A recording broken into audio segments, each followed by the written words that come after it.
Hi everyone, good morning. Let's talk about being a good leader and a good manager. Dapat laging magkasama yon. Dapat being a leader, you have a quality of being a good manager. Kaya mo i-manage yung team mo, hindi lang sa aspeto ng financial, kundi sa lahat ng aspeto.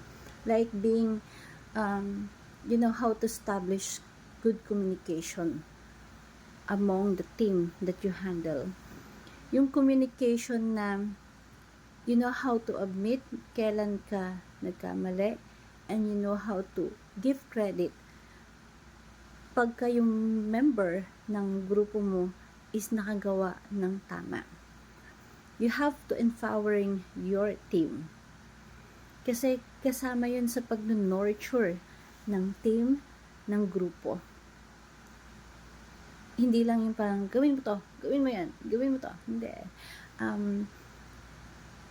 Alam natin kung kailan yung tamang time na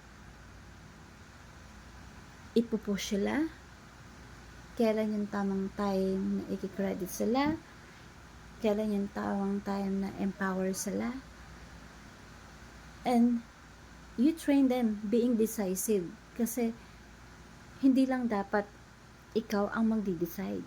As a team, dapat lahat kayo you know how to being decisive. And lahat dapat, at ikaw bilang isang leader, accountable ka as a good manager sa team. Accountable ka sa lahat ng bagay na ikaw talaga yung head of the group, na kung saan magli-lead ng direksyon ng grupo. Kapag may direksyon yung grupo, may tamang plan, clear yung mind mo, maganda yung pupuntahan ng grupong hinahawakan mo. Imagine mo, hindi ka basta nag-lead lang ng isang tao. When you lead the team, pati din yung family ng tao na yun, apektado yun.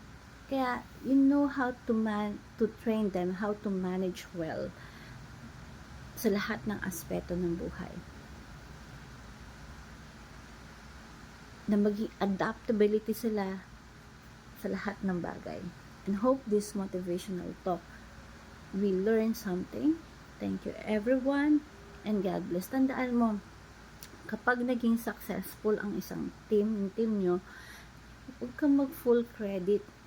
Dapat lahat kayo, dapat lahat ng buong team. Hindi yung ikaw lang yung bumabango yung pangalan. No, mas maganda lahat kayo. Kasi naniniwala ako there's no one man in an island. So para maging maganda ang takbo ng buhay, kailangan mo ng partner, kailangan mo ng team. Hope nakatulong ako sa iyo today. Thank you everyone, and God bless.